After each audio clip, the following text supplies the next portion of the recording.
Everyone, this is Priyanka Tyagi and welcome back to my YouTube channel math solution Adda. तो बच्चों, आज हम लोग करने जा रहे हैं एक्सरसाइज नंबर 1.2 ओल्ड एनसीईआरटी में से हम लोग ये करेंगे। इससे पहले मैंने दो वीडियो बनाई थी चैप्टर 1 के लिए, उसमें मैंने प्रॉपर्टी समझाई थी। एक्सरसाइज 1.1 जो है हम लोगों ने कर ली है। ठीक है, तो स्टार्ट कर रहे हैं आज 1.2। तो देखो कैसे, क्या क्वेश्चन है यहाँ पे, represent these numbers on the number line. तो नंबर लाइन क्या होती है, पहले तो आप ये देखिए। देखो नंबर लाइन हम कैसे बनाते हैं, देखिए आपने एक लाइन ड्रॉ करी, ठीक है। हम स्केल कैसे लेते हैं, 0, मतलब अगर हमें पॉजिटिव नंबर्स लेने हैं तो पॉजिटिव नंबर्स हम किस साइड लेंगे, इस तरफ, और नेगेटिव नंबर्स लेने हैं तो वो लेंगे इधर। तो 1 2 3, ऐसे नेगेटिव है तो -1 -2 एंड -3 एंड सो ऑन। ठीक है, तो इस टाइप से आप नंबर लाइन बनाते हैं। अब हमें यहाँ पर हमें क्या करना है, यहाँ पे रिप्रेजेंट करना है इसको 7/4 को और माइनस के 5/6 को। तो देखो कैसे करेंगे इसको, देखिए एक यहाँ पे मैंने लाइन ड्रॉ करी, ठीक है।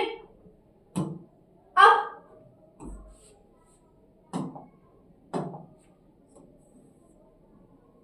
देखो 7/4 ले रहे हैं, ठीक है, इसको हमें ड्रॉ करना है। तो पहले हमने एज्यूम कर लिया लेट a इक्वल्स टू 7/4, ठीक है, लेट a इक्वल्स टू 7/4। अब देखिए यहाँ पे ये क्या हो गया आपका 0, यहाँ पे 1 2 3, ठीक है, 4 5, ठीक, इस टाइप से आपने बना लिया। ठीक, इधर आप बना सकते हैं -1 -2, क्लियर। अब आपको क्या करना है, मैं बिल्कुल देखो 2-3 तरीके हैं इसको करने के, 2-3 तरीके होते हैं, बट जो सबसे ज्यादा आसान तरीका है वो मैं आपको बता रही हूँ। ठीक है, अब 7/4 है, आप डिनोमिनेटर में देखिए, डिनोमिनेटर में क्या नंबर है, यहाँ पर 4 है, ठीक है बेटा, डिनोमिनेटर में क्या है 4 है। तो आप क्या कीजिए, सबको अपॉन 4 कर दो। पॉजिटिव है ना, 7/4 नेगेटिव है या पॉजिटिव है, पॉजिटिव है, पॉजिटिव है तो हम इस तरफ बनाएंगे ना, ठीक है, नेगेटिव होता तो उस साइड बनाते हैं। ठीक है, तो हमने सबसे पहले क्या करा, हमने एज्यूम कर लिया लेट a इक्वल्स टू 7/4, ठीक है, ताकि उसको a मैंने क्या करा, मुझे मार्क करना है ना कि 7/4 उस नंबर लाइन में कहां पे एग्जिस्ट करेगा, तो उसको मैंने नाम दे दिया a, उस पॉइंट को। ठीक, अब मैंने देखा यहाँ पे डिनोमिनेटर में क्या है 4 है, तो हमने क्या करा 0/4 1/4 2/4 3/4 4/4 5/4 ऐसे 6/4, ठीक है, 6 ले लो यहाँ पर 7, ठीक है, 7/4, बात समझ में आ गई। ठीक है, और यहाँ पर भी चाहे 8 ले लो, 8/4, इतनी बात समझ में आ गई होगी। ठीक है, मैंने क्या करा, नंबर लाइन ली थी, नंबर लाइन बनाई, उसमें मुझे 7/4 रिप्रेजेंट करना है, तो मैंने 0 1 2 3 4 5 6 7 8 ऐसे लिख दिया। उसके बाद देखा यहाँ पे डिनोमिनेटर में क्या है 4 है ना, तो अपॉन 4 ऐसे कर दो। ठीक है, अब देखो यहाँ पे जो 4/4 है ना, इसको हम क्या लिख सकते हैं, इसको 1 है ना, 8/4 को लिख सकते हैं 2, क्लियर हो गई बात। अब देखो 7/4 कहाँ आ रहा है, यहाँ आ रहा है ना इस पॉइंट पर, इसको मार्क कर दो, क्या है भाई, ए पॉइंट। तो हमारा इसका यानी कि हमने 7/4 कहाँ दिखा दिया, यहाँ पे, क्लियर हो गई बात। अब बी माइनस के 5/6 इसको दिखाते हैं, तो let a equals to minus के 5/6। फिर से नंबर लाइन ऐसे आप लाइन ड्रॉप कीजिए, ठीक है, तो यहाँ पे 0, अब नेगेटिव में है ना इस बार, तो मुझे नेगेटिव में यानी कि इस साइड दिखाऊंगी। बच्चे पॉजिटिव नेगेटिव नहीं देखते। अब जैसे सपोज -5/6 है, अगर आपने इधर की तरफ दिखा दिया ना तो गलत हो जाएगा, क्यों, क्योंकि नेगेटिव में तो दैट मीन्स कहाँ बनेगा, यहाँ पर -1 -2 -3 -4 -5 -6 -7, ठीक है। अब डिनोमिनेटर में क्या है, यहाँ पर 6 है, डिनोमिनेटर में क्या है 6 है, तो 0/6 -1/6 2/6 3/6 4/6 5/6 6/6 7/6, ठीक है, खत्म। अब देखो यहाँ पर 6/6, इसको मैं क्या लिख सकती हूँ, माइनस के 1 है ना, लिख दूंगी -6/6 को क्या लिख सकती हूँ, -1। समझ में आ गई बात। अब मुझे क्या रिप्रेजेंट करना, -5/6, तो कहाँ है भाई, ये वाला पॉइंट, ठीक है, तो यानी कि ये हमारा क्या हो गया, ए पॉइंट हो गया। बात समझ में आ गई होगी। ठीक है, अगर नहीं आई कोई बात नहीं, अभी और क्वेश्चंस करेंगे और अच्छे से क्लियर होगा। नेक्स्ट, अब देखो ये रिप्रेजेंट करना है -2/11 -5/11 -9/11 और नंबर लाइन। देखो भाई अब एक ही लाइन बना लो और उस पर दिखा देते हो। आपकी मर्जी अलग अलग बनाना चाहो अलग अलग बना सकते हो, एक दिखा दो चाहे, ठीक है। अब नेगेटिव में है ना ये, तो मैं किधर की तरफ लूंगी, इधर की तरफ, 0 -1 -2 -3 -4 -5 -6 -7 -8 -9 -10, ठीक है। इतने में काम हो जाएगा हमारा। अब डिनोमिनेटर में क्या है यहाँ पर, सब में 11, तो 11 अपॉन 11 अपॉन 11, ठीक है, सब में कर दोगे, ठीक है। अब देखिए यहाँ पर -11 और लिखा है, -11 अपॉन 11, तो इस वाले पॉइंट को मैंने क्या लिख दिया, -1, ठीक है।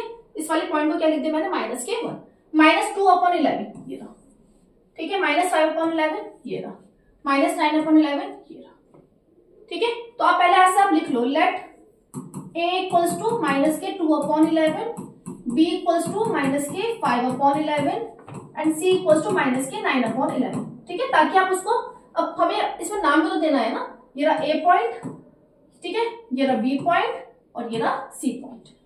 क्लियर हो गई होगी बात, ठीक है। चलिए अगला क्वेश्चन देखते हैं। Write 5 rational number which are smaller than 2।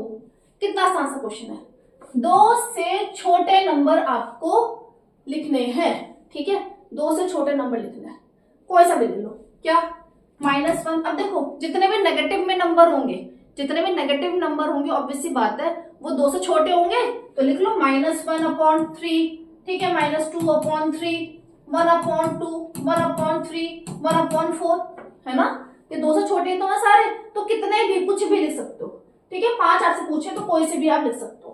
तो इन कुछ क्वेश्चंस ऐसे होते हैं जिसका आंसर सबका वेरी करेगा, ठीक है। जैसे ये क्वेश्चन है, कोई कुछ लिखेगा कोई कुछ लिखेगा, 2 से छोटे होने चाहिए बस, ठीक है। नेगेटिव इसमें यार ना ही आपसे ये कहा गया है कि पॉजिटिव होने चाहिए, ना ही ये कहा है आपसे नेगेटिव, तो कोई सा भी ले लो, नेगेटिव आप कोई सा भी नंबर ले लो, नेगेटिव आप कोई सा भी नंबर लोगे वो 2 से छोटा ही होगा, ठीक है।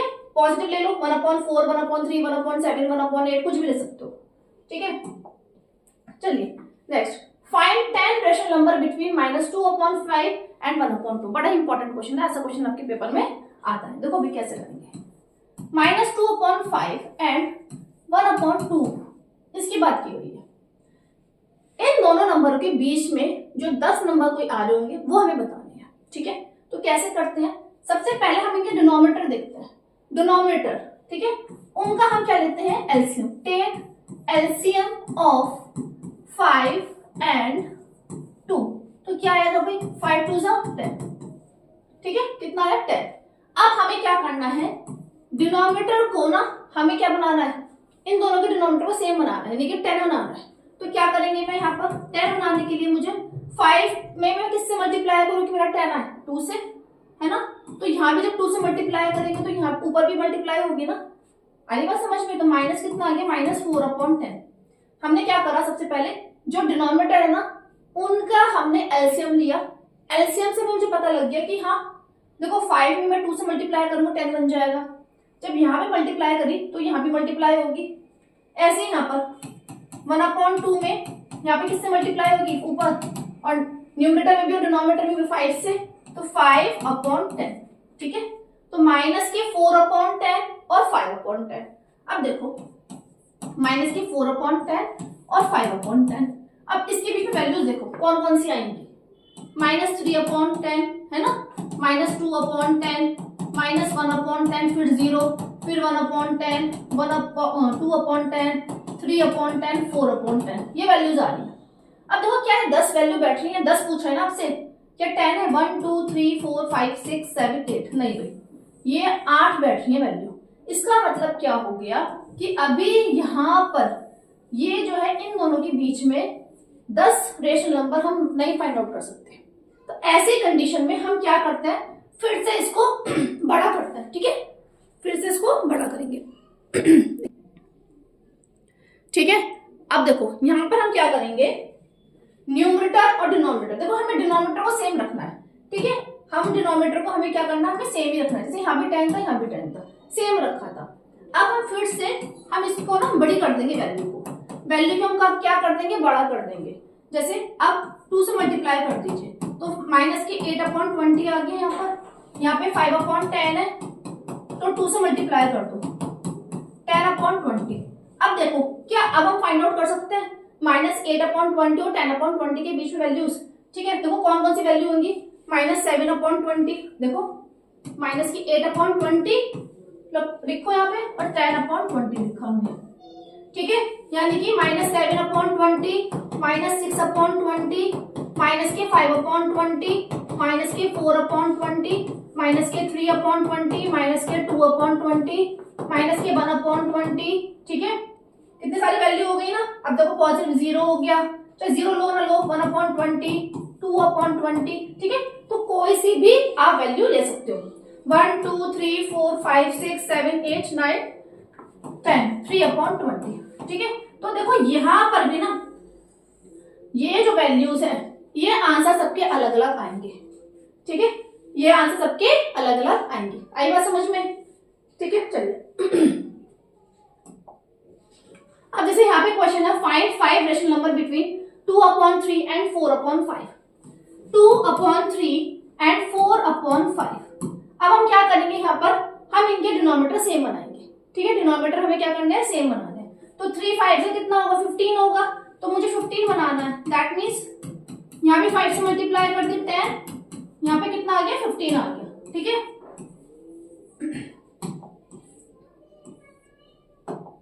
अब जैसे 4/5 है ना, तो यहाँ पर मैं क्या करूंगी, 3 से मल्टीप्लाई कर देंगे तो 12/15 आ गया।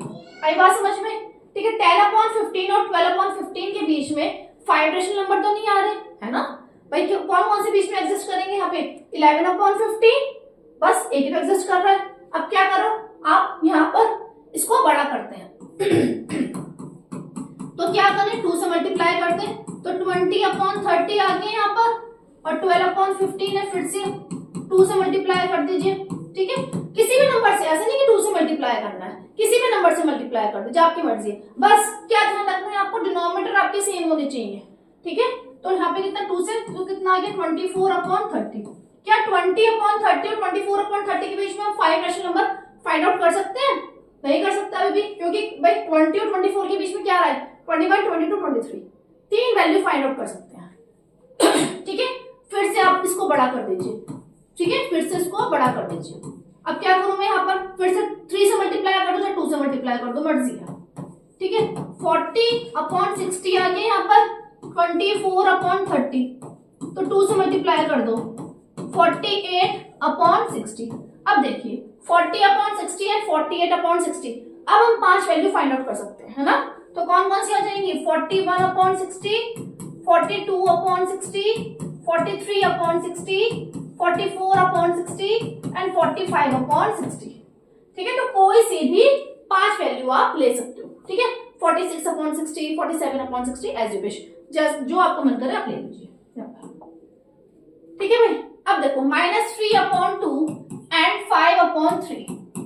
अगेन 2 और 3 का हम क्या लेंगे, एलसीएम लेंगे, कितना आएगा 6।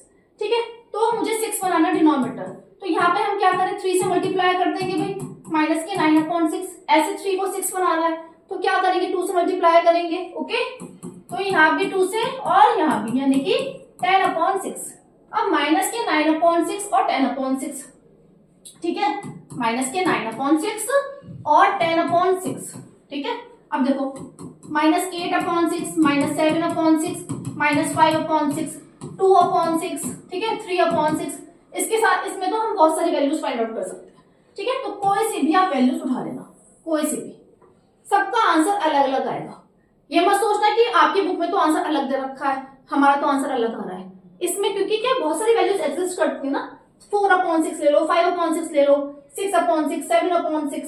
ठीक है, 8/6, 9/6, 10/6 नहीं ले सकते, 10/6 के बीच, क्योंकि ये तो हमारी बाउंड्री है ना, ये तो हमारी बाउंड्री है, इसके बीच में जो वैल्यू एग्जिस्ट करेंगी वो हमें लेनी है। आगे बात समझ में? ठीक है, next, right 5 rational number greater than -2। अब देखो वहां पे हमने 2 से छोटे नंबर लिए थे, तो सारे नेगेटिव नंबर ले लो। अब यहां पर मुझे -2 से बड़े नंबर लेने हैं, तो कहानी खत्म, सारे पॉजिटिव नंबर ले लो। जो भी पॉजिटिव नंबर होगा वो हमारा क्या होगा, वो -2 से हमारा बड़ा होगा, तो 1/3, 2/3, 5/6 कुछ भी ले लीजिए, 1/7, 3/4, ठीक है। सबके आंसर अलग अलग आएंगे, ठीक है। अगला, फाइंड 10 रेशनल नंबर बिटवीन 3/5, ठीक है। देखो ऐसा क्वेश्चन आपके पेपर में बेटा जरूर आएगा। आप किसी भी स्कूल में पढ़ते हो, ऐसा मतलब होएगा ही नहीं कि ये चैप्टर अगर आपके एग्जाम में आ रहा है तो आपसे ये क्वेश्चन ना पूछा जाए। 3/5 एंड 3/4, ठीक है। तो हम क्या करेंगे, 5 और 4 का क्या लेंगे, पहले एलसीएम। एलसीएम लोगों कितना आएगा, 5 4 20, है ना। तो 20 बनाना डिनोमिनेटर, तो क्या करेंगे भाई, 4 से मल्टीप्लाई कर देंगे यहाँ पर, और यहाँ पर किससे करेंगे, 5 से, ओके। तो 15/20। अब चेक करते हैं कि 12/20 और 15/20 के बीच में क्या 10 वैल्यूज फाइंड आउट कर सकते हैं, नहीं, है ना, नहीं कर सकते। क्या करें, 2 से मल्टीप्लाई कर दे फिर, है ना। तो 24/40, 15/20, यहाँ पे 2 से मल्टीप्लाई कर दीजिए, 30/40, सही है। 24/40, अब क्या करें, देखो 24/40 और 30/40, अभी भी हम 10 वैल्यूज नहीं फाइंड आउट कर पा रहे हैं, है ना। तो अब हम क्या करेंगे, 3 से कर दे मल्टीप्लाई, या 2 से कर दीजिए, मर्जी आपकी, ठीक है। तो कितना आ गया, 48/80, और यहाँ पे कितना आएगा, 30/40। बस डिनोमिनेटर आपको सेम रखना है, ये ध्यान रखना, मतलब जो डिनोमिनेटर आप यहाँ ले रहे हो ना, वही डिनोमिनेटर आपको यहाँ लेना है। मल्टीप्लाई 2 से करो, 3 से करो, 4 से करो, डजंट मैटर, ठीक है, डजंट मैटर। बस आपको डिनोमिनेटर का ध्यान रखना है कि डिनोमिनेटर शुड बी सेम, ठीक है। तो 60/80। अब देखिए भाई, 48/80 और 60/80, इनके बीच में जो भी 10 वैल्यू आपको लिखनी है लिख लो, ठीक है, कोई सी भी अपने आप अपनी मर्जी से। 49/80, फिर 50/80, ठीक है, ये 50 है भाई, 50/80, 51/80, 52/80, 53/80, 54/80, 55/80, ठीक है, 56/80, 57/80, ठीक है, एंड सो ऑन। कोई सी भी आप वैल्यू ले सकते हो, ठीक है भाई। तो ये हमारी जो इसका आंसर होगा हमारा ये होगा, ठीक है। तो सबका आंसर इसमें अलग अलग होगा, हर एक बच्चे का आंसर अलग अलग होगा, ठीक है भाई। तो ये हम लोगों ने एक्सरसाइज 1.2 की थी बच्चों, ये हमने की थी ओल्ड एनसीईआरटी से, ठीक है। तो चैप्टर 1 आपका कंप्लीट हो गया है। आई होप आपको समझ में आ गया होगा। अगर नहीं आया तो देखो स्टार्टिंग से देखना, पहले प्रॉपर्टीज देखना, फिर एक्सरसाइज 1.1 करिएगा, फिर 1.2 पे कीजिएगा, ठीक है। तो अगर वीडियो अच्छी लगी हो तो प्लीज वीडियो को लाइक कर देना, चैनल को सब्सक्राइब कर देना, और जो भी आपके क्लासमेट्स हैं उनके साथ शेयर कर देना। Thank you.